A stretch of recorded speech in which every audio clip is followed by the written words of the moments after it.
Welcome everyone to NGS Division E match between Poseidon and the Baddest Dudes. We are looking to go to Tomb of the Spider Queen here for the first match. The Baddest Dudes did win the coin toss and decided to go with first pick, so Poseidon decided to go to Tomb of the Spider Queen. You can see here that the map bans were Cursed Hollow and Towers of Doom by Poseidon, and the Baddest Dudes banned out Alterac Past and BOE. So we are just waiting for the lobby to be set up here. Looks like everything's ready, so let's just let them know that I am ready.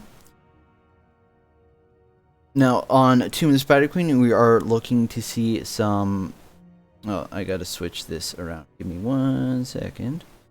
We are looking for match 2 update. There you goes.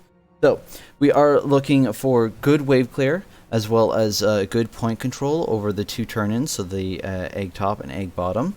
So any kind of long range pokes, or looking at a Chromie who can interrupt it very well, a Junkrat. If you're looking at tanks, or Johanna would be very good. So these are the ones that we're going to look for.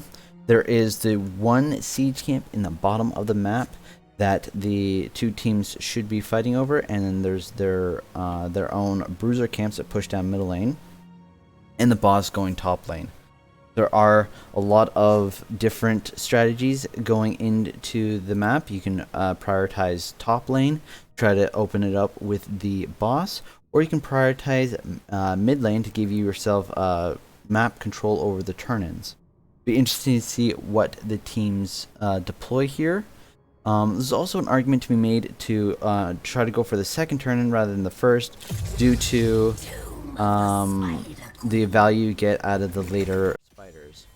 Looks like the draft is ready to be set up here, and we are going to go with the Baddest Dudes. What are they going to ban out first? Are they going to go with the map ban, which would be any kind of heavy wave clear mage, or are they going to try to target ban Poseidon here?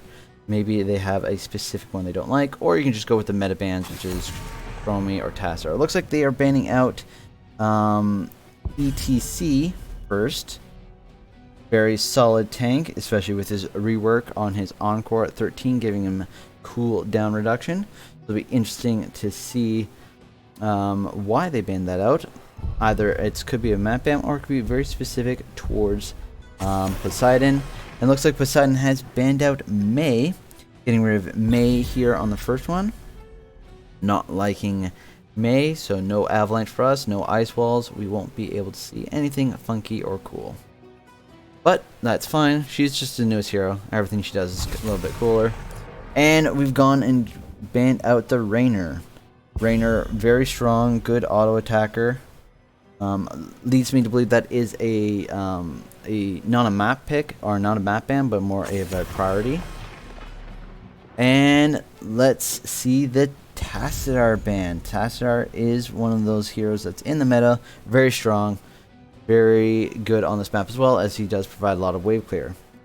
So let's see what the Baddest Dudes are going to be picking up. And they are picking up Johanna here as their first pick. Johanna has great wave clear for a tank, as well as good interrupts with her shield glare. And looks like Boffy is going to be going with the Kael'thas. Kael'thas does provide that fantastic wave clear, as well as great damage. And there is Zul. Is it possible that we're going to see a Zul rotating mid-top and then having a 4-man bottom? Very, very possible. As with a early Zul pick, does make me believe that that's going to be the case. It looks like we are going with a Chromie and an Anduin to follow up. So we might be seeing a Light Bomb Blessed Shield combo. And then obviously Chromie just being Chromie and doing loads and loads and loads of damage in the back consistently. Looks like Poseidon has decided to go with a Li Ming ban. Don't want to give the double mage to give resets over to Li Ming, so less of a burst damage here. And how is the Baddest Dudez going to respond? They do see a Zul banned out. They have a Kael'thas, so they maybe want to ban out the Ana. No, they are gonna put a choke on the tanks and banning out Diablo. Diablo very good on this map, as the turn-ins are surrounded by walls and can easily get those wall stuns. Poseidon now gets to follow up with their picks. They do have to worry about the Anduin Johanna Light Bomb combo, so maybe a healer with a cleanse might be good here. Going with Ariel. Ariel can also do that with her Crystal Aegis. And going with the Nubrek as their tank. So, very interesting here. So, maybe the Nubrek might dive onto the Chromie as much as they possibly can. So, later. But does leave him a little susceptible, as Nubrek does have a smaller health pool. Yrel being picked up. And there's the Junkrat, like I was alluding to at the beginning, who has that poke potential. So with the Johanna, Chromie, and Junkrat, even with Anduin with his W, they are going to have that point control. They are going to be able to poke and stall out forever. It'll be interesting to see how Poseidon responds to this. Bankus is going to need an auto attacker perhaps to round out their draft, and they're going with Lunara. And Lunara providing that poison damage, so sustained damage over the long period fights. Interesting draft by both players. It'd be interesting to see how the Yrel is going to be working with the Johanna, Anduin, Junkrat, Chromie. Is she going to be diving on the back end, or is she going to peel against that Nubrek? We shall see, and let's see these teams get into it.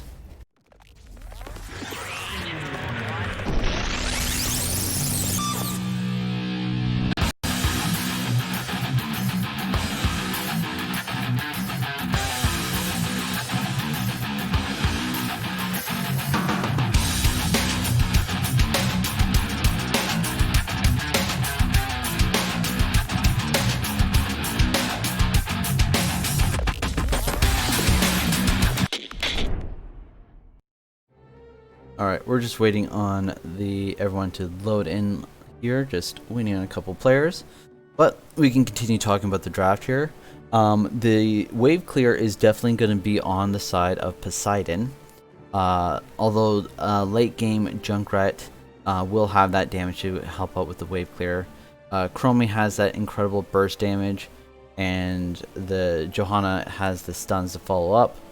It'll be interesting to see how these two teams work their respective drafts.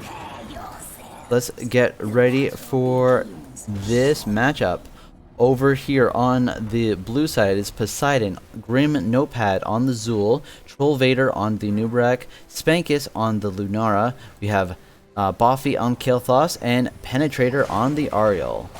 Over here on the Baddest Dudez, we have Savior on Junkrat, Durlock on the Yrel. We have Mad Kaiser on the Anduin, Demon Grand on the Chromie, finally Ghost of AJ on the Johanna.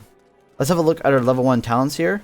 Nubrek is still waiting to pick up his first one, debating between his level 1 talents. Could go regen, could go the cooldown on his W. It looks like he has gone with the Regeneration Master. Looks like we have Chromie with the deep breathing and Mana Addict on the Kael'thas. Finally, increasing clarity on the Ariel. So a little bit of stacking quest for both teams, but we shall see how well they do here. That is the Lunara getting a little bit of damage onto the Johanna and getting rid of that vision. Great rotation so far by the Baddest Dudez, concentrating on their wave clear. However, that is a lot of damage onto the Anduin. Anduin's backing up. Is he going to be able to make it? He should be able to, no problem whatsoever. And Junkrat immediately rotating back up to the top lane Well done. Setting up the traps to try to slow down the rotations and doing just that. Johanna getting a little bit of the living bomb on him. I do believe his... no, there it is. I was going to say his Unstoppable's down, but it just came back up. And we do have Junkrat leading the rotation, making sure that none of the soak has been missed. We have 3 stacks of deep breathing, 2 stacks of increased clarity, and 5 globes already for the new rack. He should be able to, if he keeps this up, should be able to get his level 1 done very quickly. 6 now. Rotations are a little bit slowing down a little bit here, but not very much. XP has been missed. Let's go ahead and have a look here. So Urel 1,200 to Zul's 1,000. So it looks like Urel is bowling out the Zul a little bit. And the Junkrat's going ahead and trying to disrupt the rotations a little bit. Lunara catching that XP, and the Baddest Dudez catching theirs. Level 4 has been achieved by both teams. And we are looking to see what we're going to be picking up here. We do see repeating offense on the Ariel. So interesting choice there. I always go with that one myself to push out the objectives. We do see the Baddest Dudez taking their Bruiser Camp and Zul taking his. Almost about to fall. 200, 100 in health. There he goes. He's managed to keep himself alive and get that going immediately back. We did have Ariel going down here to the bottom lane to pick up that XP. We have Johanna walking away with her Unstoppable, and the Chromie going ahead and pushing out that damage. Oh, the Unstoppable by the Lunara just in time. Probably would have made away from the route anyway, but it's rather safe than sorry. Junkrat pushing out the damage. We do see the what is it, spell armor aura onto the wave, so it's going to make it a little bit difficult for the Baddest Dudez to clear this up, as Chromie and Junkrat are mostly spell damage. Johanna about to lose her shield, but is able to walk away nonetheless. We are losing a little bit of soak here in the top lane, but Junkrat is trying to concentrate on disrupting the turn-in, and there's the Chromie as well. Let's go ahead and have a look at the damage numbers so far. We do see the Lunara at 5,000 damage, and while this was going on, we do see a turn-in by the Baddest Dudez. So they're going to have their first turn-in. They're looking to push out the waves as much as possible, and Zul's trying to de-push the lanes.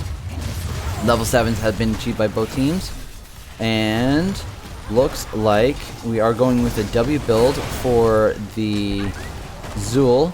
And we have the Urel here getting ready to pounce, but not able to. They're going to go ahead and rotate to the top lane. Looks like they are going to be pushing a little bit of damage to the top lane, trying to open up the top lane for the boss and see if they're going to be able to get any kind of damage there.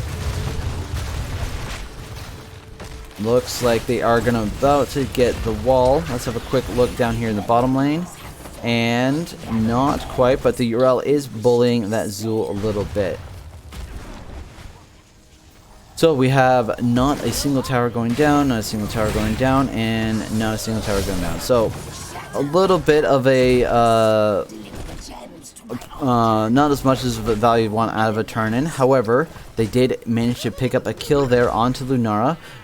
Great. I'm assuming it was a route by the Anduin, so well done there. That's going to give them a lot of map pressure, and looks like Savior is going to be going ahead and trying to turn in. There's the Nubrak trying to get in there, 27 and 28 now, rotating bottom to get that. Johanna is right behind them, making sure that they do not get that turn in for free. Looks like they're going to be fighting down here, and the Urel getting caught up a little bit, but no worse for wear. The rest of the Baddest Dudez are making sure that they are getting that wave clear. And we have the Junkrat disrupting these turn-ins as much as possible can. And Nubrak does have 30 now, so only he needs to turn in to get the full turn-in. We have Chromie up here in the top lane, clearing out that wave. Junkrat just got dove on a little bit, but very little follow-up by the rest of the team, so he was able to make it out. Great damage so far, great stalling. Level 10's almost achieved by the Baddest Dudes. We'll be looking to see them engage hard as soon as they reach level 10, and there it is. Level 10, we do have a Temporal Loop, and a great pull there for the Urel, making sure she gets out. We do have the Light Bomb, Riptire, Blessed Shield, and Ardent Defender. There's the Blessed Shield. Here comes the Light Bomb right behind it. Riptire right afterwards, and taking out that Ariel.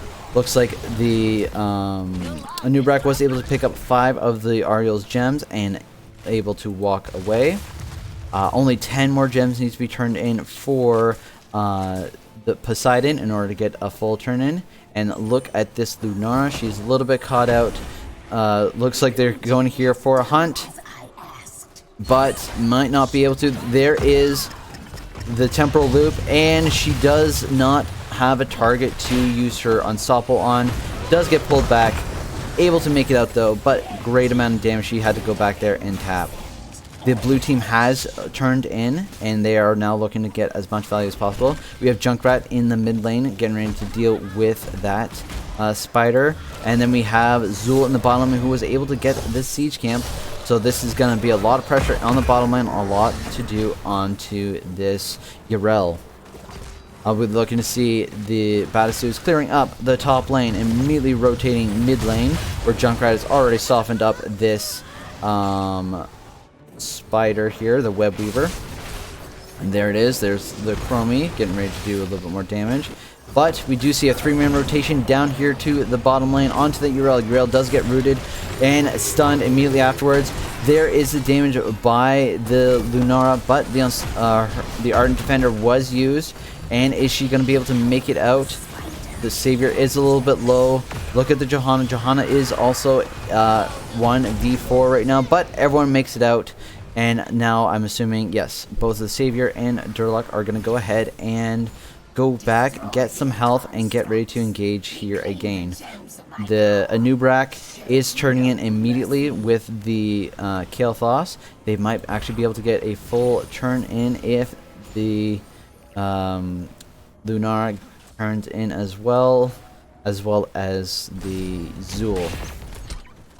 Look at the Kael'thas here in the top lane, getting pulled back. However, great Crystal Aegis to save the Kael'thas there.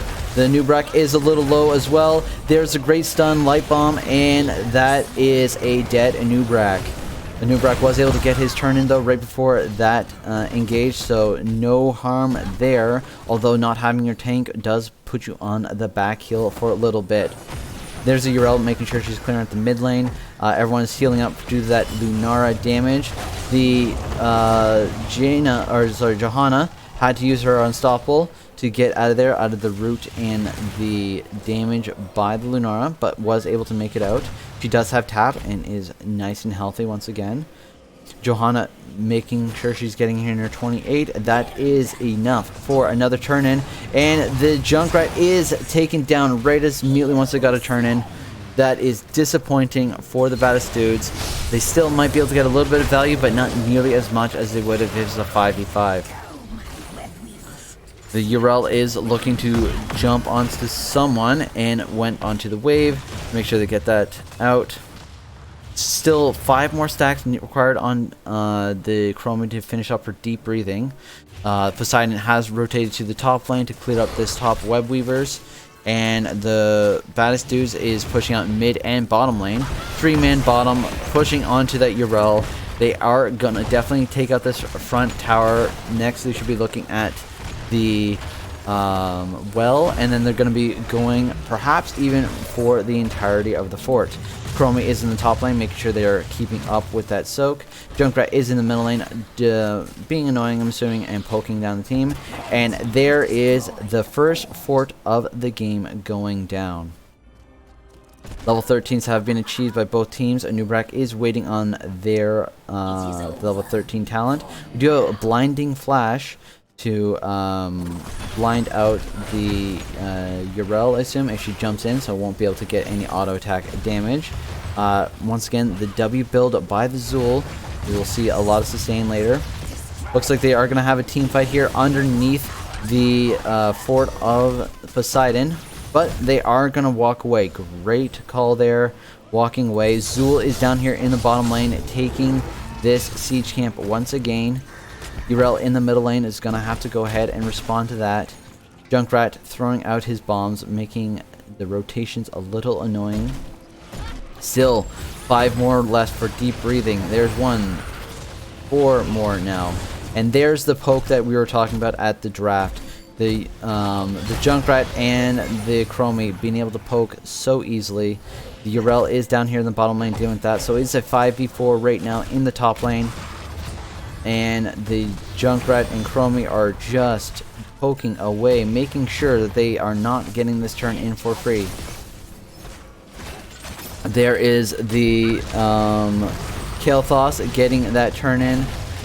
And we are still looking for this level 1 quest to be finished by Chromie.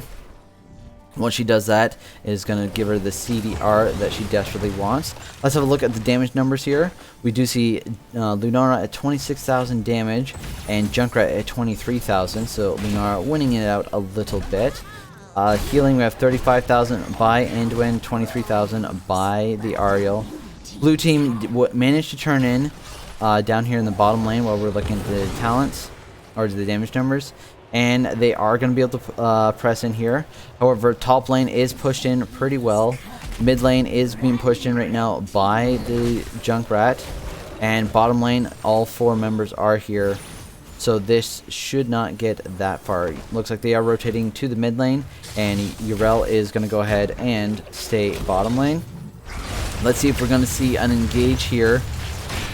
There is the Johanna, and they do get the Ariel out of position slightly. Johanna does not have her unstoppable, so she might be looking for engage here, but doesn't have her unstoppable. We do see the light bomb and the Blessed Shield combo, followed up by the Riptire, taking down the Ariel immediately. However, the rest of the team does manage to make it out just in time. They are going to have to deal with this top web weaver as the Zul has pushed in. This is a Zul being caught out right now with 24 gems. They should be looking to take this down. There is the Poison Nova on to the Baddest Dudez, and Baddest Dudez having to back away. 24 gems, safe and secure by Zul. Only the top web weaver is still alive, so they are dealing with this. Junkrat is in the bottom lane, making sure that he's clearing up that bottom wave. So it looks like the bottom fort is taken and the top fort is taken so far, plus the keep wall, whereas the keep wall down here is safe and secure. Baddest Dudez are taking their bruiser camp right now with the Urel and the Junkrat, and looks like the Poseidon is getting a 3rd turn in immediately. Well done by Poseidon. The Baddest Dudez weren't able to get in their turn in. However, they were managed to get this bruiser camp out right before the objective fell. You can see that they immediately rotated to the top lane, tried to push out this lane so that this keep can live. It looks they will have to probably give up both the forts here to keep this keep alive. But they do see everyone in the middle lane, so they are going to be able to clear out this web weaver very, very quickly. Junkrat and Urel clearing out this middle wave. Bottom wave is a foregone conclusion already. So are they going to be able to defend mid? Perhaps. We do see Poseidon rotating in, 3 on the lane, or 3 going to middle lane, 2 still pushing out bottom lane. We just see the Blessed Shield used here. I'm assuming that was a misclick. So that we'll be looking at that cooldown. So no engages for the next 60 seconds, or no hard engages for the next 60 seconds by the Johanna. And there goes the mid keep or mid fort as well, like we were saying. They were going to have to give up those 2 forts to keep this keep alive, and they did. We do see Poseidon rotating immediately onto their bruiser camp, trying to clear this up. Level 16, we have Reservoir of Hope, Debilitation, Bone Spear, Unfair Advantage, and Ignite. Quantum Overdrive, Fanaticism, Templar's Verdict. We have Lightwell and Endless Nades. we do have the Baddest Dudes taking their or getting their web weavers out. However, the camp was taken, the bruiser camp was taken in mid lane, and we do have the siege camp taken bottom lane. And they have a 5-man collapse onto this URL. Is URL going to be able to make it out? Is she going to pulp her ultimate for this? She is. Does she have anything else beyond that? Does she have her medallion still? I do not know. It doesn't look like she does. And she is going down. However, as a tax of ganking that URL, you do lose your mid fort. They are looking to even up the structures here. And it looks like they're immediately rotating to the top fort. Mid keep wall might be going down as well. And the spiders didn't even make it there, or the web weavers didn't even make it there, but the Baddest Dudes were able to push it down themselves. And there we do see half of the wall in the keep being destroyed. So attacks indeed for killing the URL is you lose your forts. Great job there by Demon Grand on the Chromie to put in a trap to have vision on the boss. The race to 20 is up. We do have the Baddest Dudes with a very, very slight advantage. However, we have Poseidon turning in their gems right now. It's not enough for a full turn in, but enough to make sure that if they die, they don't lose out on too much. We do see an engage here by the Chromie, and then the Anduin, or sorry, the Nubrak following up immediately. We do have a slight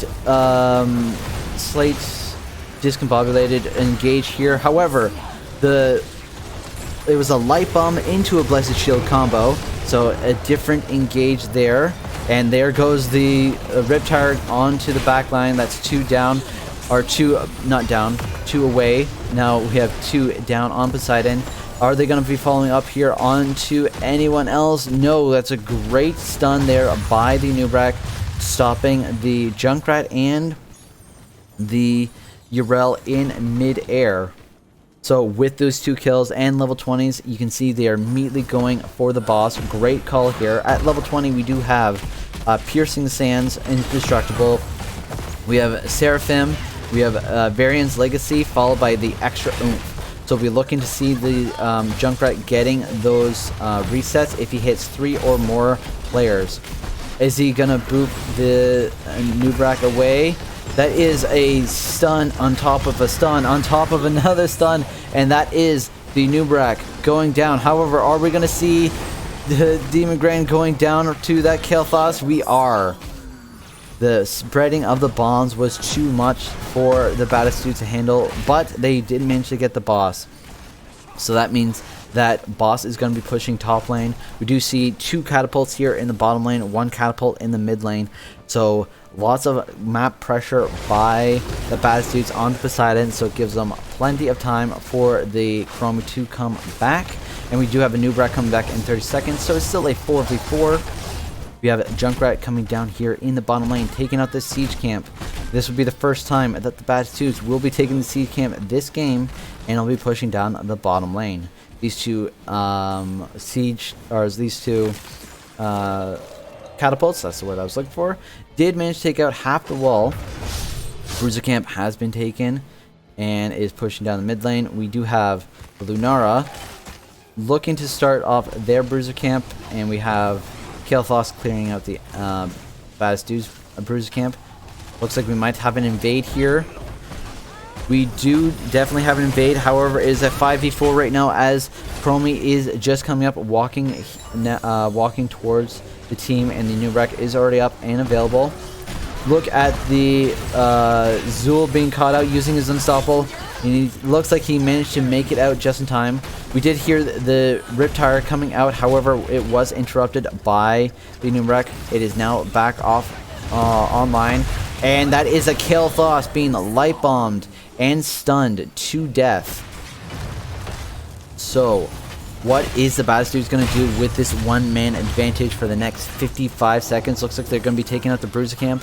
Are they going to be looking to take out any of these keeps? We do have the Urel and the Johanna moving to the bottom lane. getting that lane pressure in, and then following up with their bruiser camp going to mid lane. We do have the deep breathing completed now, and that is the Zul being rooted by the Anduin. Are we going to see any kind of follow-up here? Are we going to see aggression? 12 seconds left onto their combo, so 9 seconds on the Blessed Shield, 13 seconds on the Light Bomb. Temporal Loop is up and available once again.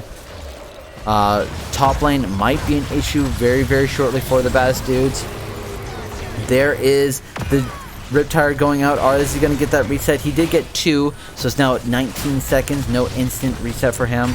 Light Bomb and Blessed Shields are available, so if the Poseidon pushes out too much, look for the turnaround engage. 9 seconds left onto the Junkrat's Riptire. That is their burst damage to follow up onto the Blessed Shield Light Bomb. We do see Johanna pressing forward here, posturing to get that combo off. There is the slight combo here. Great follow-up by the Baddest Dudes. And do we see anyone being taken out? We do not. And is that the... Oh no, the Indestructible has been procced. However, no health gone to the Johanna as of yet. That is a 1-for-0 right now. Great engage. That is almost every single one of the ultimates down by the Baddest Dudes. The Poison Nova is still available. Is he going to be using it here to try to take out the Yrel? Yrel does go down, however, we did see the Lunara going down in the top lane due to that Anduin. Anduin using his W, trying to keep himself alive. He's just trying to waste time here before the Poseidon gets any more value out of it. As I said, the top lane did go down to that just wave push. It's an it did go down. There was a little bit of pressure, but Poseidon now has the opportunity to try to get themselves another turn in. It looks like Zul's beelining it down here to the bottom siege camp, as he did miss a couple waves. And looks like he is going for it. We do see Junkrat and the Chromie posturing, seeing if they are going to be taking the wave or taking the siege camp, and it looks like they are. And they really can't do much about it. We have 20 seconds left on the Anduin, 4 seconds left on the Lunara. Lunara will be a little bit slower to rotate into the fight. I don't think they'll be able to make anything happen during that, but it's just good to note. There is Poseidon's turn in. Poseidon has turned in and all the waves are pushed. Top lane has been now pushed out by the Baddest Dudes, so that is going to crash into this other catapult wave right in the middle. And the Web Weavers will eventually make it to the core. However, it does look like Poseidon is posturing for the bottom lane. Great damage there by the Chromie onto the Zul. Looks like they're setting up a gank bush here, seeing if anyone steps out a little bit too much. And it looks like they do not. And this allows them to get some clear onto this Web Weaver before Poseidon even steps up. Here we do see the Zul and the Nubrak going in, looking like they're trying to get a stun onto the Johanna. Johanna was able to dodge out that damage. However, Living Bomb and the poison damage is starting to add up. Let's have a look at the damage numbers here. Right in the middle, we do see 66,000 now on the Kael'thas, 57,000 onto the Lunara. Web Weavers were cleared up in the bottom lane. Now they should concentrate onto the middle lane. Make sure they don't lose too much and just let this top lane push in a little bit. We do see 55,000 here on the Junkrat and 51,000 on the Chromie. So here is the top Web Weavers getting cleared up very, very easily and quickly. And looks like Poseidon is rotating back to the Bruiser camp here, putting in, taking out the Bruiser camp themselves, putting in a lot of pressure on to the enemy team. But great job by the Junkrat to use his mind to steal that away, and the Johanna follow up with the Light Bomb was able to get a kill onto the Ariel. We do have the Yrel being caught out in the bottom lane. He's running for his dear life, trying to get out. Does he have a heal? He does have his heal right there in the last second, but the Anduin coming in with that last second heal, keeping the Yrel alive.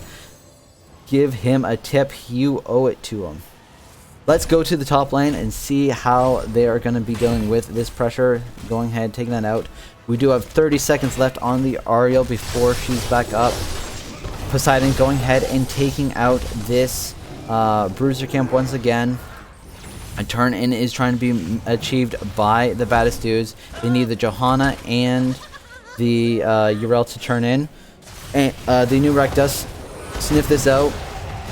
Looks like the Junkrat is trying to push in here. Great stun, great engage here by the Ariel.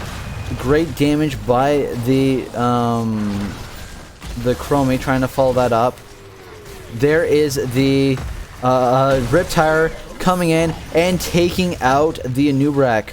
Well done. Does this our Yrel make it out? Does not quite, but does maybe. Do we get a kill onto the? No, we do not. I was gonna say maybe get a kill onto the Lunara, but Lunara did have her medallion, used it perfectly, and was able to make it out. The Baddest Dudez did manage to get their turn in. However, all their waves are incredibly pushed. So these web weavers aren't going to make that much of a dent onto the keeps at all. But looks like they're going to be pushing out mid lane. And I like the Poseidon positioning here. There's nothing to gain. They just have to wait. They're down one player. Or no, sorry, it's even, but they're down their main tank, whereas they're down the off lane. And they're just turtling up right by their fort, letting those waves walk in. As you know, longer they're alive, more damage they take. But here is the siege damage ability for the Baddest Dudez. You have the Chromie putting in all the damage that they want from a distance. And you have Junkrat doing his damage as well. There is the Johanna trying to engage. And the mid keep does go down. Bottom wave is nearly dead. Or, yeah. Top wave is nearly dead. Bottom wave still has a little bit more oomph left, but not much. Baddest Dudez is rotating top lane as bottom lane is still being pressured in. We do have 4 of these minion web weavers that do lots of damage and can tank a little bit and do not have that health decay. So this could actually do a lot of damage onto this keep very, very quickly. Look at this. This keep is going to be going down because no one was able to rotate onto it. They're 28 minutes in. These web weavers do hurt a lot. Bold strategy here by this Baddest Dudez. They do see the entire enemy team rotating to the bottom lane to clear out those web weavers, and immediately they rotate onto the boss. Boss is being taken down. You can see the pings here, the danger pings being called out. However, they are way too late. The Baddest Dudez are going to be able to take this without any trouble whatsoever. Well done by the Baddest Dudez. Good map call. They saw where the Poseidon was and was able to rotate and immediately get that boss. Very, very well done. Good macro play. Now this is going to be going on to the third and final keep of Poseidon. Are they going to be able to defend this? It is a 5v5 fight right now. Johanna is a little bit pushed up, but she does have her unstoppable. It is now down. Are we going to see a light bomb? We do, but great whip there by the Ariel. And the Johanna almost went down. There we do see the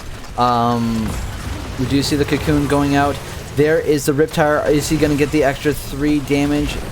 No, he did not. However, we were able to get a kill onto the Ariel, onto the Lunara. The boss is still very healthy onto the core. This could be GG unless they get a miracle defense here. And it does not look like it. It is down to 64, 63%. The Anduin is trying to kill himself back up. 30%, 20%. We do have a Yrel onto the core. And that is a GG. Great rotations. Good back and forth. Both teams had their moment to shine. And they were able to give us a great game. Let's have a look at the stats here as we move in to the next game. Let's go ahead and update this. Was won by the red team. Oh, blue team. Yeah, blue team. Blue team. No, red team. That's it. Don't worry. I'm a professional. Yeah, Baddest Dudez. There we go. Looking at the stats here, we do have Ariel at 70,000 healing to Anduin's 135,000 healing. This is mostly due to the Lunara having that damage, the sustained damage, to allow it for more sustained healing, whereas Ariel does a little bit more burst healing. Damage numbers, we have Kael'thas at 95,000 damage, Lunara at 74,000 damage, Azul at a respectable 56,000 damage, Junkrat 73,000, Chromie at 64,000. However, look at the Chromie XP advantage or XP soaked at 22,000 and Lunara's 20,000. So very well done. Look at the kills here, 13-7. However, it felt like both teams were able to win it off of one team fight. So more kills by the Baddest Dudes. However, Poseidon was right there, almost got the victory. So we'll see how they respond going into the second map and where we're gonna go. Till then, let's take a quick break here, and we'll see you after this.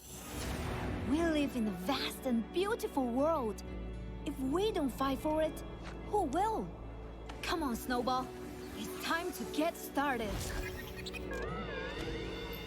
Mei Ling Zhao is a world-renowned climatologist who was forced to enter cryostasis when a massive ice storm struck her Antarctic research station. She awoke 9 years later as the only survivor of her team. Ever optimistic and determined to fight for a better future, Mei became one of the first agents to answer the call and rejoin Overwatch. Having discovered the Nexus, Mei now battles to protect her friends from bullies of all species and origins. Mei is a hardy tank who deploys climate manipulation technology to slow and disrupt her opponents. Durable and mobile, with frigid crowd control abilities, Mei is as comfortable diving into the enemy's back line as she is protecting her own team. Mei's first ability, Snowblind, flings a snowball that damages, slows, and blinds all enemies in the impact area. I hate bullies. With Blizzard, Mei calls on her robotic companion Snowball to generate a fierce snowstorm that damages and slows enemies in a target area. Great work, Snowball.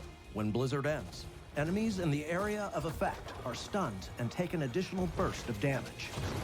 Mei's icing ability coats her boots in frost, allowing her to skate across the battleground at high speed. When icing ends, frost explodes outward, knocking back, slowing, and damaging nearby enemies. Mei's activatable trait Cryo Freeze encases her in ice, restoring health, granting shields, and making her unstoppable for the duration. Perfect for surviving any onslaught. Cold as ice.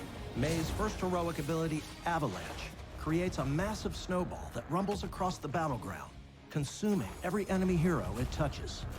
The ball explodes at the end of its path, dealing damage and stunning any heroes trapped inside. Mei's second heroic ability, Ice Wall, raises a towering wall that blocks movement and traps any enemies unlucky enough to find themselves inside.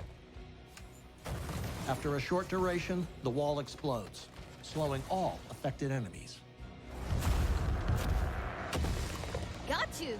Yay! Bundle up, heroes. There's a polar storm entering the Nexus, and her name is Mei. Her combination of high mobility, crowd control skill shots, and blockbuster heroic abilities make her a breath of fresh Antarctic air. Mei might just be the coolest hero yet.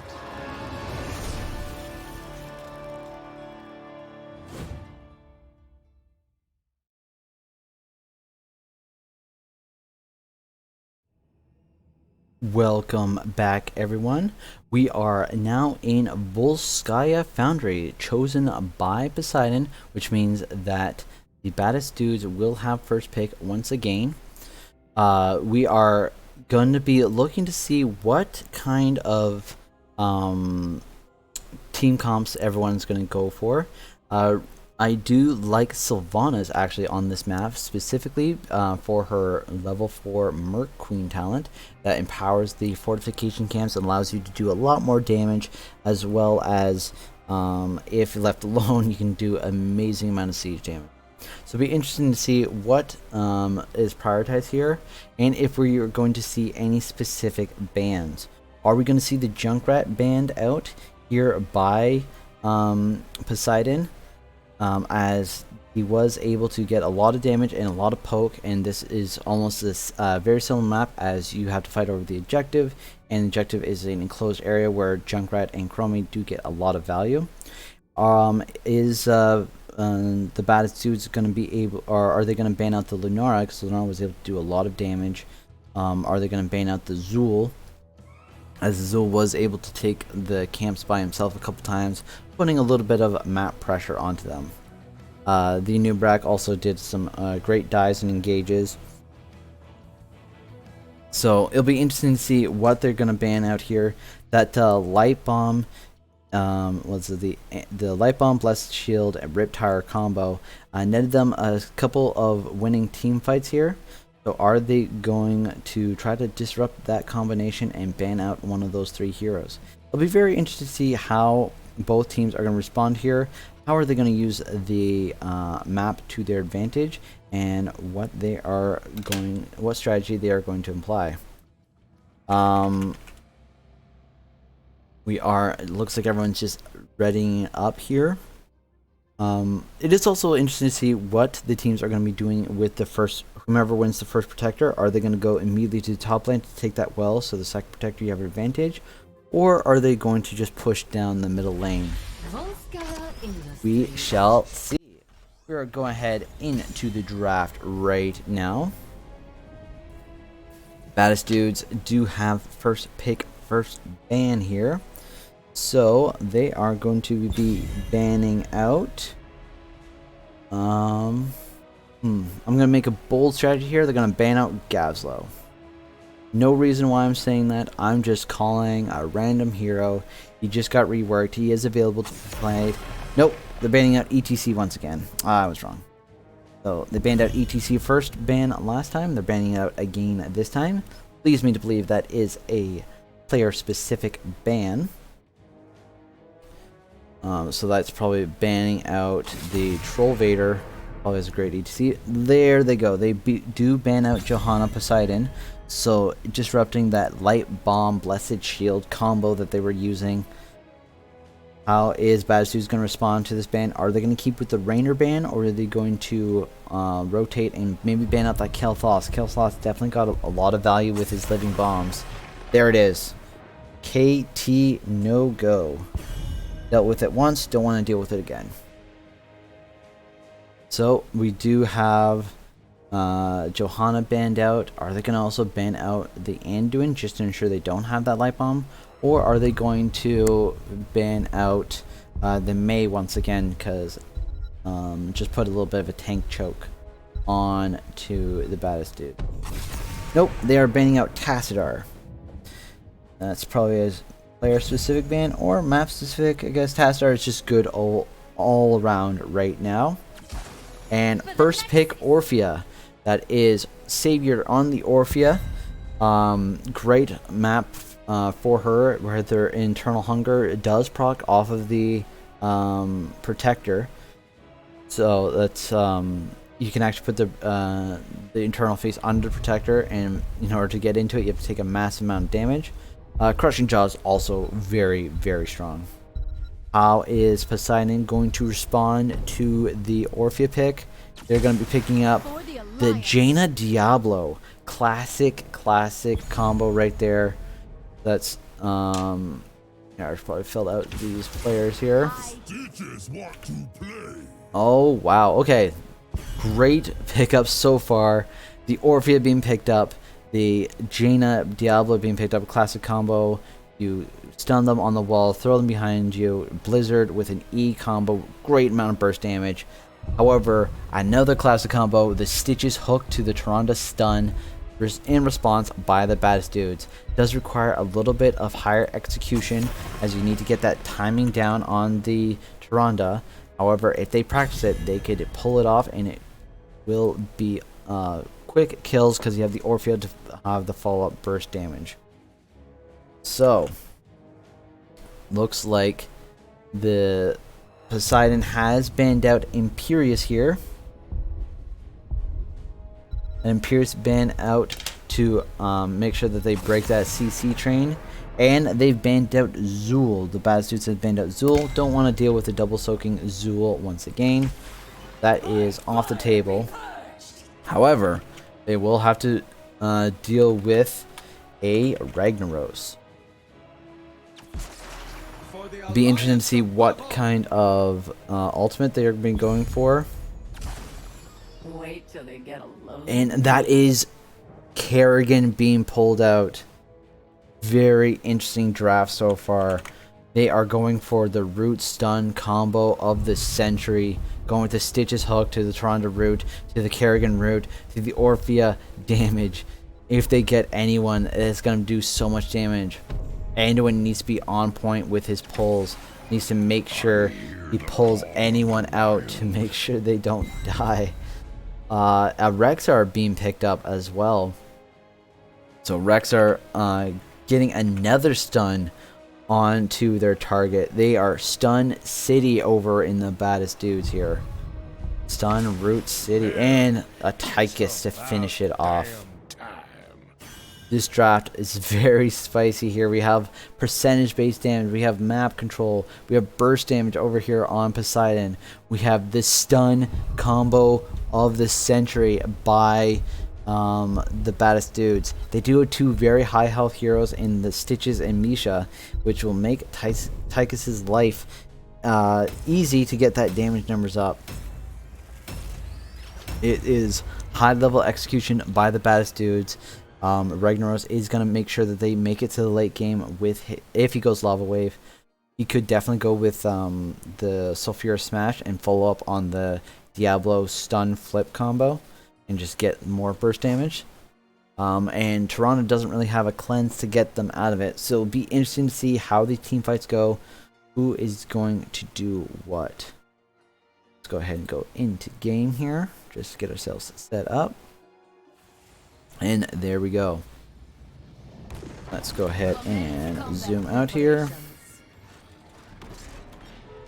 And let's go play pops. There we go. Alright, so on Poseidon, we have Grim Notepad on Tychus. We have Spankus on the Ragnaros. Penetrator on the Anduin. We have Troll Vader on the Diablo. Bothy on the Jaina. Over here on the Baddest Dudes, we have Mad Kaiser on the Tyrande, Ghost of AJ on the Stitches. We have Durlock on the Rexar with Misha, Demon Grand on to the Kerrigan, and finally Savior on the Orphea. There we go. We see all the taunts coming out immediately by the Baddest Dudes, showing that they all have them mastered. It'll be interesting to see what kind of combo they're going to be pulling off here. We do see Ragnaros already going to the top lane. We do see the Rexar going into the bottom lane. Oh, Hulk going out, but not quite able to connect onto their target. Ragnaros backing off, really well done there, making sure he does not get that got rotated on. However, during this we do see, was it 3 minions missed of soak, so the lanes are a little bit hectic right now. You would expect to see the Ragnaros down here in the bottom lane matching the solo lane, however not quite there. Let's have a look at our level 1 talents. We do see the E-Quest for Stitches, so he's going to be going for that health regen. We do see the Ranger by the Tyrande. Looks like Fingers of Frost by the Jaina, as well as Dash by Tychus. We just see both teams taking their camps immediately. So a minute and 30 seconds in. Great hook there by the Stitches. No follow-up by the Tyrande. Rest of the team was not quite there. Orphea is matching the Ragnaros in the top lane. And this is another wave crashing into the towers without being soaked. Rexar doing a great job here. Jaina might be able to capture 3. Yes, he does capture 3. And we do see Penetrator telling his Ragnaros to go bot as they got top mid. So that was a mistake in all chat here. Do we see Ragnaros getting hooked? There it is. And do we have a stun? There it is. That's the combo that we were looking for. Immediately taken out. Great done. Well done there by the Baddest Dudes, following that up. So with that kill, they do see the Tychus barely making out of that hook there, and they are going for the support camp. We do have a team member Rexar connecting, so we're going to go ahead and wait 1 second as they reconnect. We do see 4 members of the Baddest Dudez taking the support camp. We have Jaina down here in the bottom lane, clearing up the XP, rotating top. We have Rexar in the middle lane getting this XP and backing up. Looks like trying to get, he's full health, full mana, so I'm not sure exactly why he's backing up here. May wants to rotate down to the bottom lane. Ragnaros just coming back alive, rotating bottom lane now to get himself to the solo lane as Jane is rotating up. Neither one of the teams have taken their siege camp as of yet. Still 22 seconds left before control point 8 gets procced. So very interesting so far. Let's have a look at the damage numbers while we have a moment. We do see Jaina at 1,962 damage, and we have the Tyrande, all hail Tyrande, at top hero damage at 2,200. So we have a damage dealer Tyrande, followed by the Orphea, and then Stitches. As far as XP, this is where I do expect to see a little bit of difference here. We have the Rexar at 1,968, and then the Jaina at 2,136. So Jaina actually out soaking the Rexar, and we do see that the Ragnaros at 1,800. So the XP soaking is actually slightly ahead by the Poseidon here. Poseidon actually has a little bit of an soaking advantage. I thought that they lost out on a couple waves, that the Baddest Dudez must have lost out a couple waves top lane or something like that. Interesting. Another stat I always like to look at is average APM, so actions per minute. We have Jane at 203, Rexar at 236. Rexar having to control 2 characters there, so it makes sense. And yes, Artemis, we do have the Tyrande at top damage at 2,200, going with the Ranger build, so getting some of those long range W's, getting that great amount of damage. Yes, it's for once not demons computer disconnecting, and Mad Kaiser, sorry for the DC. Yep, that is perfectly fine. So overall, the map positions here, we do have the Baddest Dudez about to take the support camp. This will give them a great advantage going into the first objective. We do have Demon Grand does have his or their support camp, and who has the fortification camp. We have Jaina having the other fortification camp. So it'll be 2 items to 1 on for this first objective, assuming that the Poseidon does not contest this, as they do have one Jaina, 1 hero in the bottom lane, Ragnaros in the still in the base, so they shouldn't be able to contest this too much. But we do have Tychus having that percentage-based damage against the Stitches, so Stitches might not be able to live very, very quickly. So we're back in this right now, and as I said, they weren't even contesting it because it was already taken. And there we do see the Rexar coming back. Great damage there by the Tyrande, getting that penetration damage. Let's see it. 2,890, so still top damage Tyrande. Everyone else needs to catch up. The point is being contested right now. That's a great hook there onto the Tychus. Great pull there by the Anduin, making sure to get it out, but Tychus did almost go down. And there's the damage once again by the Tyrande, almost taking out the Tychus, but not quite. There is the hook onto the Diablo. Diablo going down as he doesn't have full souls as of yet. There is the Tychus going down. Great pull there by the Kerrigan to pull that Tychus back, or pull that Diablo back into death range. We do see Ragnaros getting into the building using his molten core, putting in a little bit of damage here, not much. And level 7 almost achieved by both teams. Great follow up by the Orphea onto that stunned Ragnaros. Misha having to run away, get away from that damage, and great hook there onto the Jaina. Great follow-up damage. Ragnaros might be going down as well. Same with the Diablo. That is one dead. And are we going to see a second one? Anduin might be taken out. There's the Tychus. There's the Anduin. And finally, is that the Jaina going down as well? That is the Jaina. Orphea popping off there, getting 4 kills. Great pulls there by the Kerrigan, ensuring that they don't leave. Great hook, great follow-up by both teams. Rexar backing away once again, DCing. Are we going to see a pause here? He is all the way back here at the well, and there is the pause.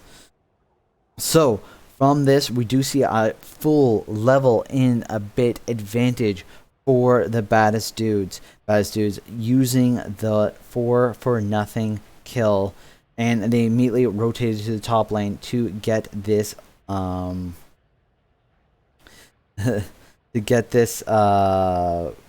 well and the top towers.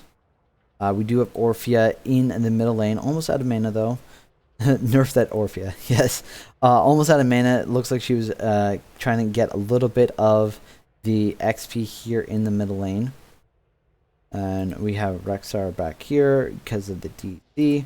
Tyrande in the back doing that damage. Do we think that Tyrande still is top DPS for the entire game after that team fight? I'm going to say Orphea has overtaken her.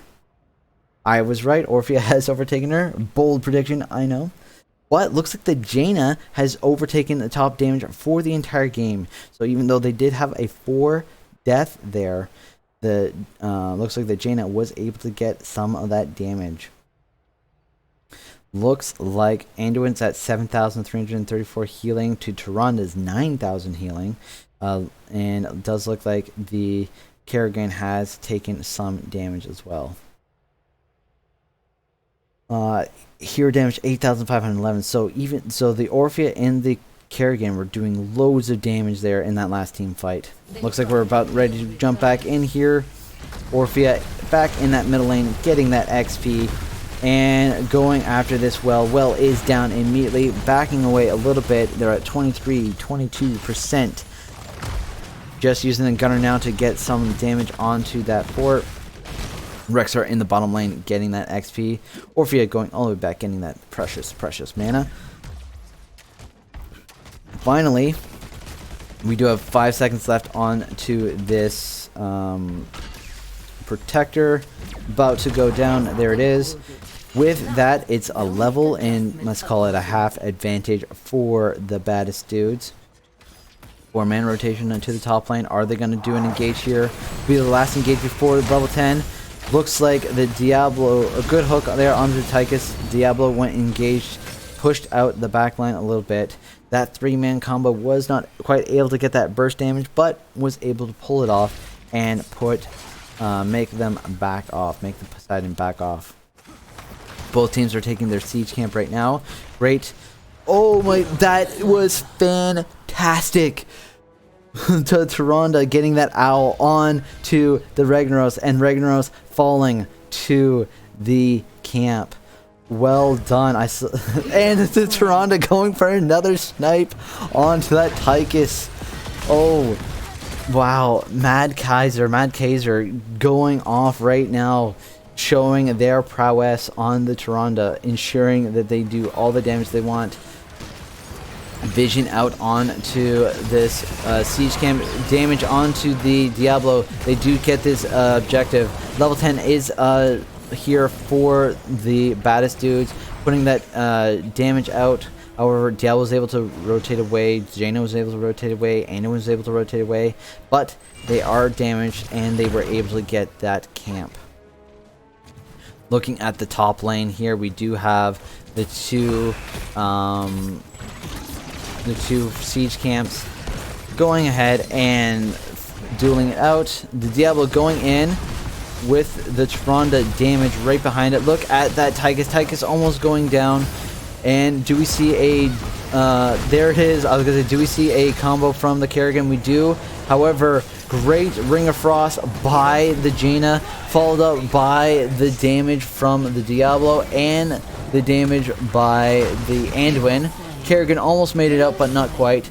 On the back end here from the two turrets, we do see the Orphea getting a kill and the Diablo getting his souls reset. This is a bloodbath if you've ever seen it. Everyone dying left, right, and center. I believe that was a 2 for 2 as Diablo is back up with his souls. 2 for 2. The Baddest Dudes were able to manage to get the camp, and they are slowly creeping their way closer and closer to 13. We do have...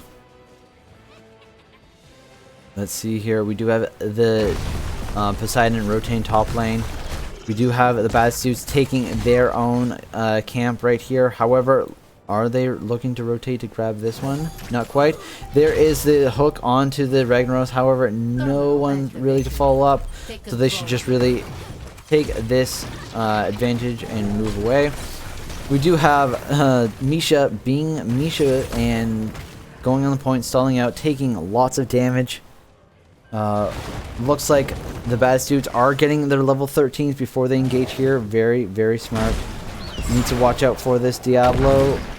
Good. Rexar was able to back away just in time. We do see the Baddest Dudes rotating in here, and there is the damage from the Tronda. Tronda did go with the Harsh Moonlight, so reducing the slow and damage dealt by enemies when they get hit. Here, let's look at the Stitches. Is he going to get a good hook? Tronda is right behind him, getting ready to have that follow-up. There it is. There is the follow-up there by the Rexar. However, great combo there by the Jaina and the Diablo. Ragnaros might be going down here as well. Same with the Diablo. Diablo is at 300 health. It does not go down, but the Ragnaros does. We do still have the... I was gonna say we still have the item there by the Stitches. Stitches does use it. Rexar did go down during that exchange with that Ring of Frost and the Apocalypse combo. Didn't even talk about the level 10 talents yet. We have Light Bomb, Apocalypse, Commander Odin. Then we have the Lava Wave, followed by Ring of Frost. Surprising, I haven't even heard the Lava Wave yet. And as soon as I say it, they use it. Well done. There's the middle wave going to be taken out. So with this, we are going to see this team fight extend a little bit further. The game expand a little bit further. There's the Molten Core. They are at 78%, 78 to 65. The Tychus get caught up, but the Anduin got caught up by the Kerrigan combo. Great Chrysalis by the Kerrigan to avoid that stun. Commander Odin has been used.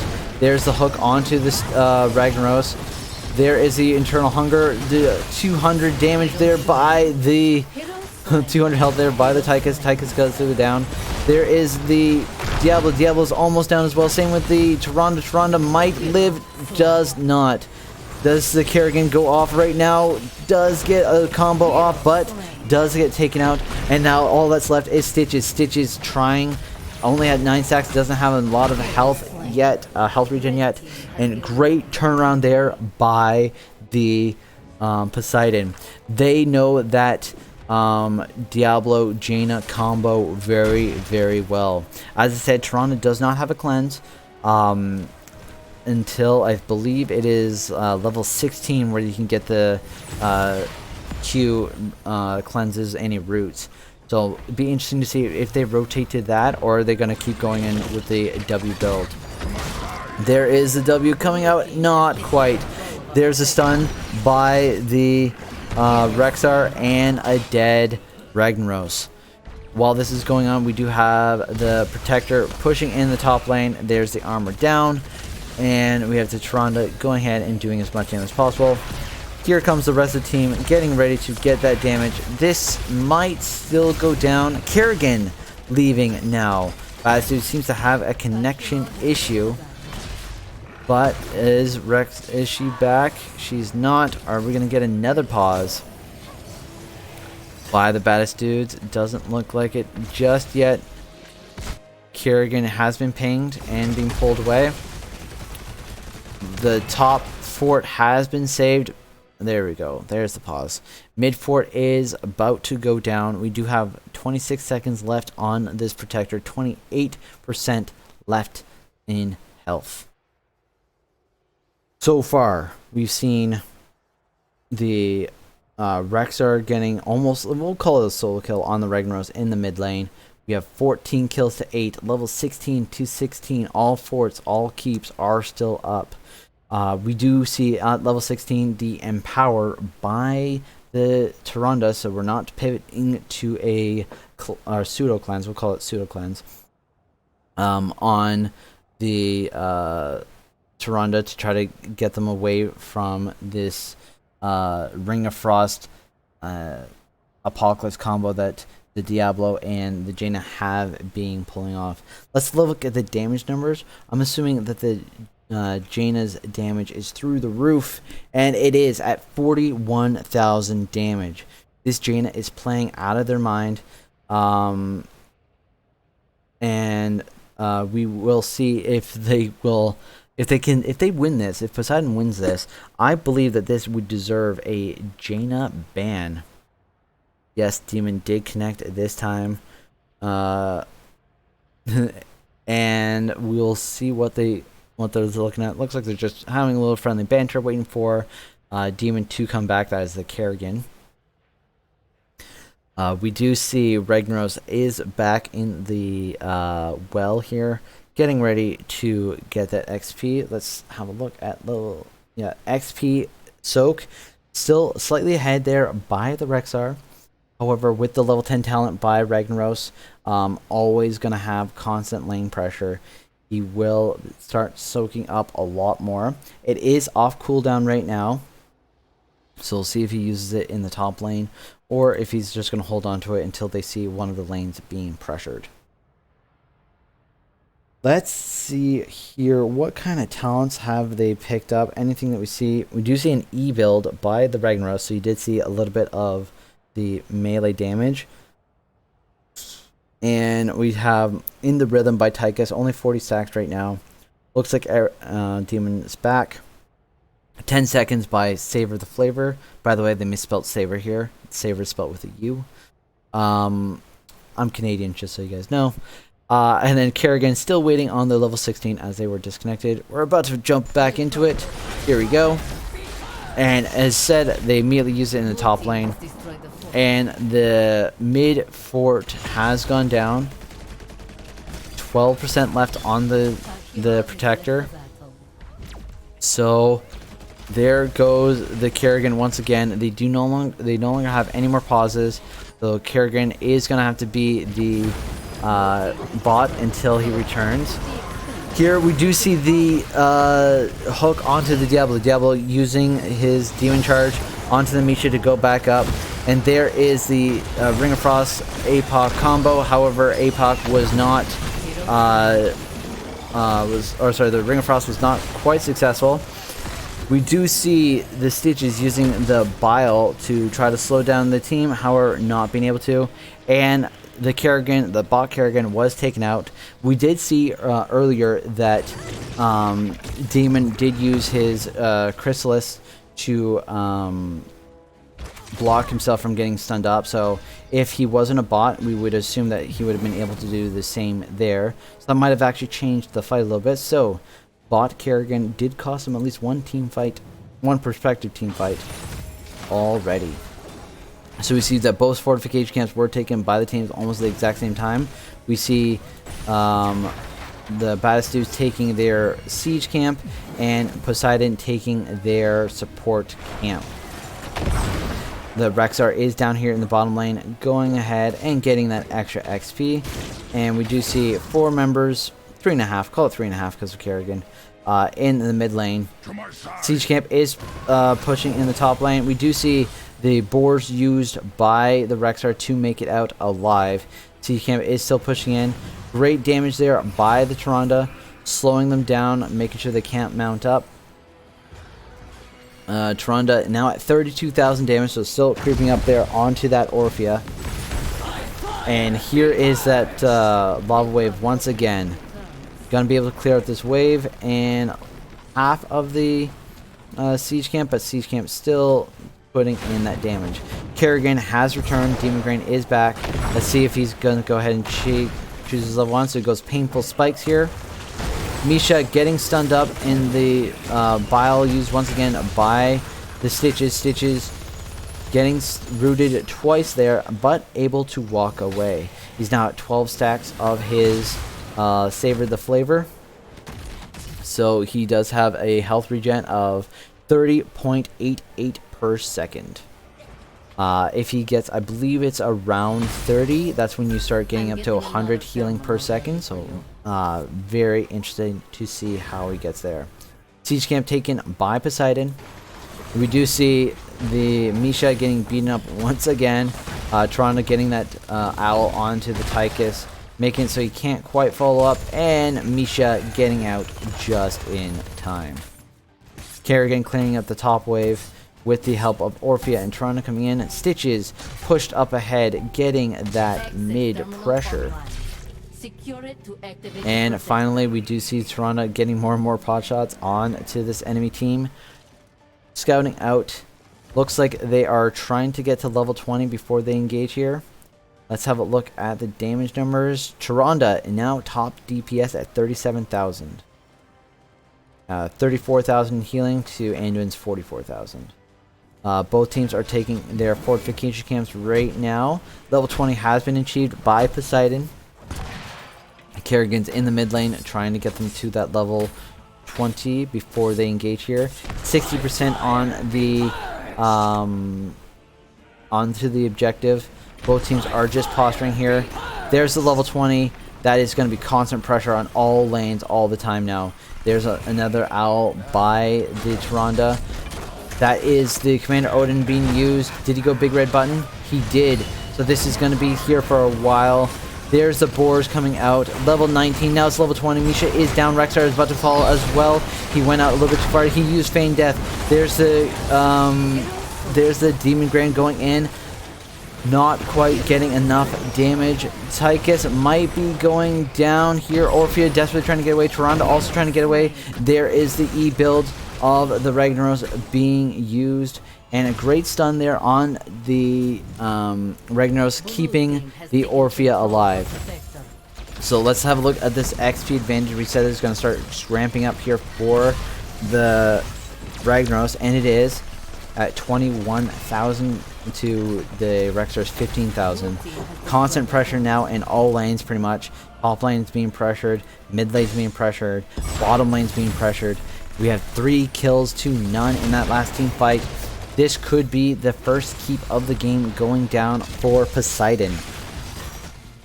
We are looking at the Ragnaros might be out a little bit here. Is Demon or Savior going to go ahead and put damage on him? He is. Followed up. Is he going to have another Q? Oh, did not move forward. Decided to not chase that down. We do see 4 members here, so he probably could have been able to be a little bit more aggressive there and get that kill. However, rather safe than sorry. There goes the owl and does not quite hit. I was hoping for another snipe here. Not quite just yet. The teams are posturing here, getting ready to have another team fight, engage here. All teams are just dancing around here in the middle lane. Top lane is getting pressure, and we do see the Orphea and the Kerrigan clearing that up. With that, we do have the Tyrande putting more damage onto the enemy team. Is she pulling away? She is at 52,000 damage, almost catching up to the Jaina at 66,000. Fun little minigame we have here. We have the Baddest Dudez taking their siege camp, but giving up the support camp to Poseidon. They do have Ragnaros taking their siege camp to match. Kerrigan taking down the bottom fortification camp. And there we do see the owl hitting the Diablo once again, getting that percentage-based damage. So that's all camps taken. The siege camp taken in the top lane, fortification camps taken, and the support camp. Baddest Dudes do have to respond to the top lane here, as they do have a catapult pressure with the siege camp, so their siege camp is going to win out. And here they are getting ready to clear this up. We do have 15 stacks now on the level 1 talent for Stitches. Ragnaros has been caught out a little bit here. Great combo by the Kerrigan, and that is one dead Ragnaros. Ragnaros using the ultimate right there at the end. Are they going to be able to get that hook? Not quite. There is the owl right there getting ready for that damage. Kerrigan going in, great combo onto the Jaina. Jaina getting pulled out. The Apocalypse going in there to stall any further aggression. But Baddest Dude still being able to push in. There's the damage there by the Stitches. There is the Ring of Frost hitting 4 members, including the Misha. There is the Light Bomb also getting stunned. That is a double kill there by the Anduin. And the Diablo almost taken out, however, back to full health as he did get Devil's Due. So they were able to get themselves 3 kills to 1, and that was a 5v4 there. While this was going on, the top fort did go down to the siege camp. Jaina is now back up, getting ready to go ahead and clear this up. Bottom lane is being pushed in. Are they going for the win here? They are staggering their entrance onto this. So if the Baddest Dudes manage to get a pick here or able to delay it, they might be able to survive. Ragnar's coming in. Jaina almost here now, but the Tychus is a little bit low. Same with the Diablo. So backing away right now. There's the owl. Misses. Does not stop the mount. So that is going to be the Commander Odin down for the next objective. And Ring of Frost is up. Apocalypse is up. There's the Tyrande Owl once again. And the boars are down for another 20 seconds. We do see the fortification camp taken here by the Poseidon, and the fortification camp taken by the Baddest Dudes. Support camp is up. Baddest Dudes siege camp is up. Are we going to see a hook engage here? Tyrande using that for the vision. Are we going to see the big hook? There it is. But Tychus sidestepping that, and look at that trust between the tank and healer. The E was used, or the stun was used there by Tyrande, assuming it was going to hit it. There is a scout on the support camp. Are they going to engage here? There is the Eternal Hunger going out. There is the Ring of Frost, plus the Apoc, plus the Light Bomb. But the Jaina was taken out. That's their main damage here. Great stun there by the Kerrigan, getting 3. There's the stun by the Tyrande, getting another 1. There's the Q resetting. The Tychus is slightly behind. Does he get out? 400 health, and the Kerrigan coming in for that one more combo there by the Kerrigan. The Diablo was able to use his Unstoppable and get out there, but the Anduin was not so lucky. And there goes the Kerrigan over the wall. Does she get the kill? She does. Resets it and takes down the side. They are going to go ahead and push in onto this keep. The only Diablo is alive for the next 28 seconds. Are they going to be able to take down this keep? Are they going to be able to win the game? In all chat, they're asking why the Jaina turned around. There is almost a stun onto the Diablo. Diablo did use his Q to get out. They are taking this down pretty slowly. They have 20 seconds. Are they going to be able to take down the keep? I do not think they have it. Looks like Demon Grand is backing away. Rexar is going in though. They're little discounts here. Are they going to go ahead? This is a big love wave by the Ragnaros, putting everyone at roughly half health. Demon Grand getting stunned up. Does he have an out? There's the Kerrigan. There is the Internal Hunger being used as a zoning, so that's going to be down for another 45 seconds. The objective is up at 15% each. We do have the Stitches going back and indicating that. While all this is going on, it's important to note that the camps, or sorry, the catapults here did take 11% of the core. Look at the health regen so far at 42.6 by Stitches. Just him on it, so he needs to back away. This is going to be a dead Stitches if he doesn't get out. Using his ultimate, he gets out, gives him the extra move speed. Great combo there by the Kerrigan once again. There is the damage. There is the Ring of Frost combo. That is one dead by the Stitches. That is the Stitches though getting the kill again onto the the poison damage onto the Jaina. The Demon Grand using his W to jump, or sorry, his Q to jump around and get those kills. This is a 25-minute protector onto an open keep. This should be GG. We do have to worry. If they do not end here, this top keep is definitely going down. This bottom lane is going to get some core damage, so they need to end it here. This has so much health. How much health does it have? Has 40,250 with 35 armor. So this is gonna be a very tanky protector. Tyrande might be taken down here, getting bullied a little bit by the Diablo. However, still alive, still pushing in. 40%. Yeah, this is a GG 2-0 domination, even with the disconnects by the Baddest Dudes. Well done by both teams. Once again, back and forth, again and again. P0s3idon was on the razor's edge of winning that one several times, but not quite able to pull it off. Let's have a look at the stats here today. Anduin 97,000 in healing. Let me go ahead and update this match here for you guys. Red has one update. That is a 2-0 domination. There we go. The 97,000 healing by Anduin, 76,000 healing by Tyrande. Look at that. Tyrande, top damage dealer at 92,000 damage. Jaina, still top damage dealer for the entire game at 101,000. You can definitely tell that when the Jaina wasn't there, if they picked up the Jaina, the burst damage just was a slightly off. The Ragnaros was able to do a respectable amount of damage at 67,000. Look at this, 32,000 XP soaked to 22,000. That level wave does so much if you're behind. Orphea 153,000 in siege damage, so trying to keep up a little bit.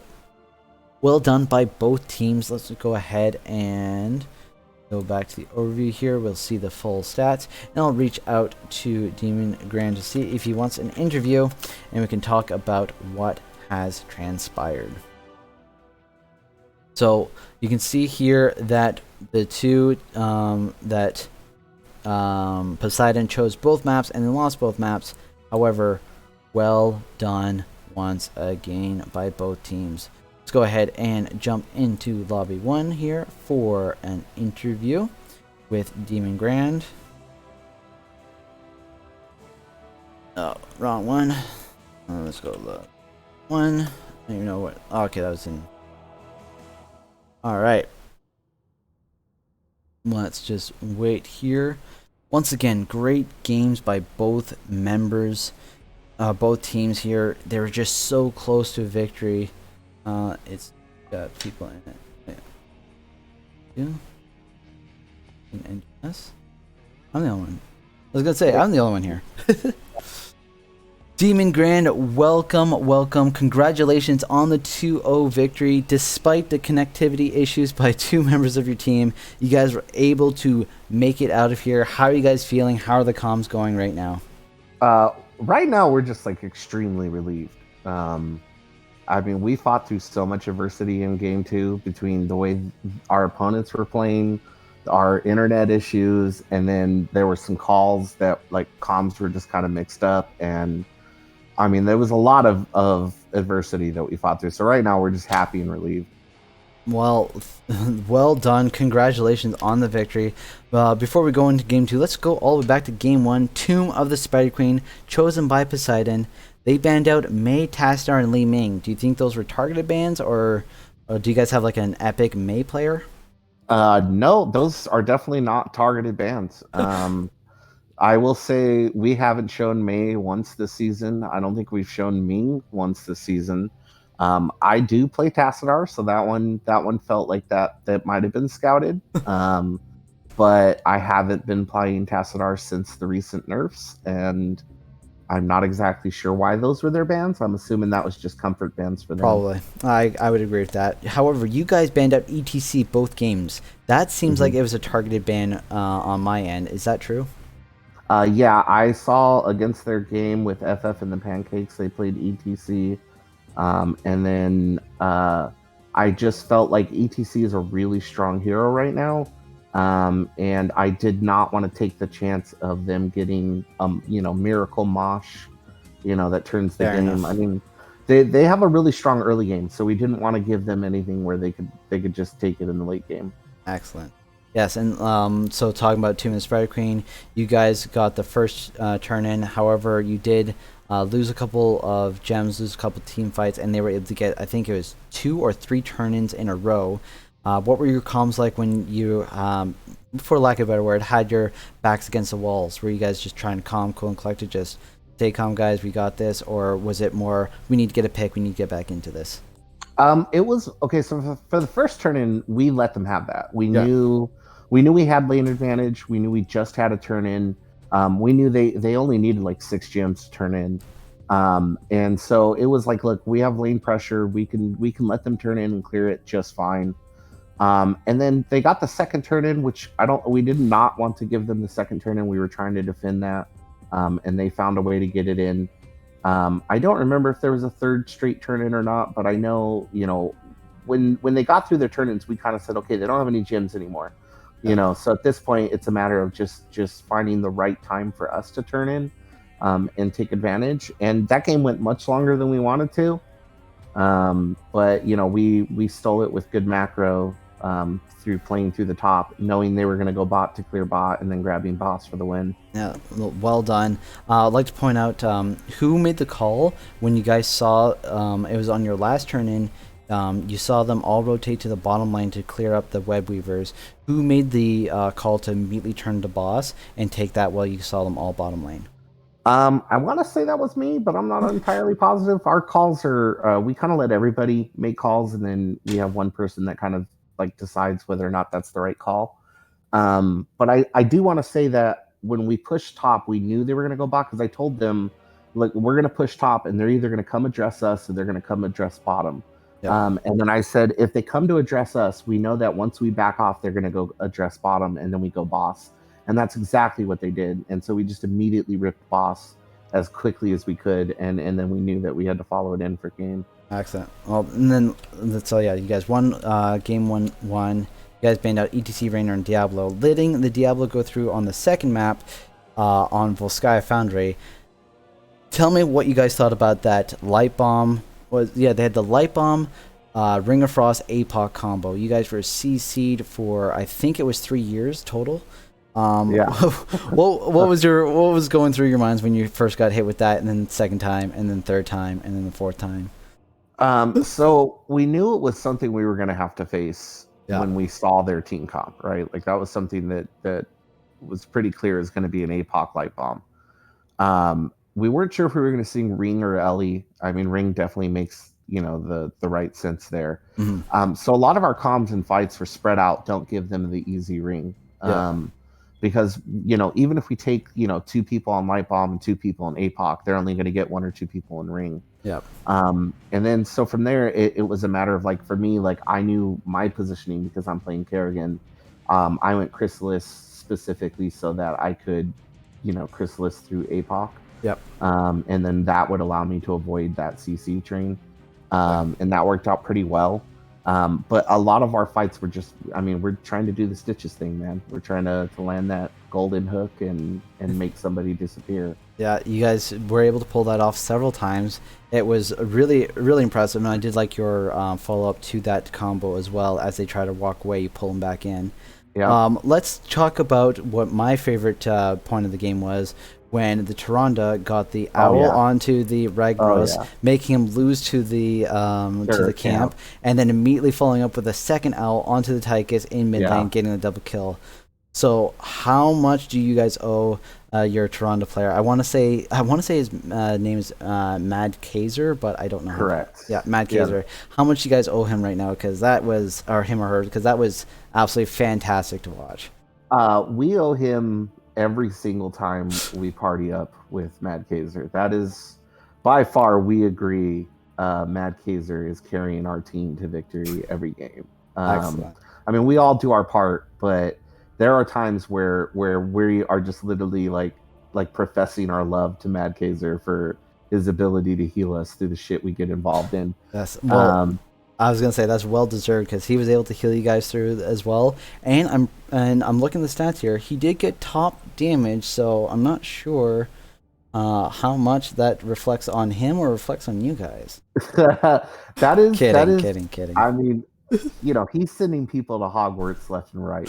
You Yeah. know, those owls are sending people to Hogwarts. So, I mean, I'll tell you what, when that first one landed and Rag died to the camp, we were kind of laughing like, wow, that was such a great owl.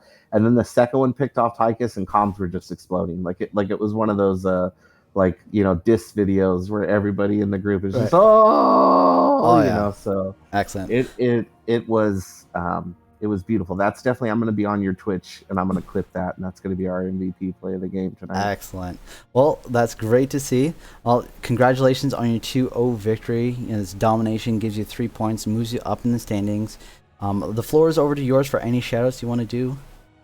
I want to shout out my team, of course. They're always there. I mean, we fought through some adversity tonight. I'm really proud of what we did. I want to shout out our subs, Night Raven and Titan Slayer. We weren't sure that Mad Kaiser was going to make it tonight, and they were there and ready for us if we needed them. And they're the unsung heroes of our team because they never get any spotlight, but they're there when we need them. So they definitely get a shout out. I want to shout out our opponents for giving us a really hard time. Those were both some really hard fought games. And then finally, I got to shout out the former dude, Viper, for casting us, man. We miss you and the dudes, but I'm glad you casted us. Oh, thank you very much. Well, we look forward to seeing you later in the season. Once you made it very clear, it was a razor close games to both teams. So interesting to see how Poseidon ends up in the end of the season. Interested to see how you guys end up, and we look forward to seeing you again. All right, thanks, brother. All right, take it easy. Later. Well, thank you very much, everyone, for joining me here today. Oh, I forgot to go to the interview screen. My bad. It's all good. But thank you very much, everyone, for joining me. We are going to go ahead and raid another one of the NGS casters. I believe there's a couple of games going on right now. We are going to be casting, I think, a little bit later this week, but we shall see. Thank you once again, everyone, for joining me. Hopefully, everyone has a great evening, and y'all take care of yourself.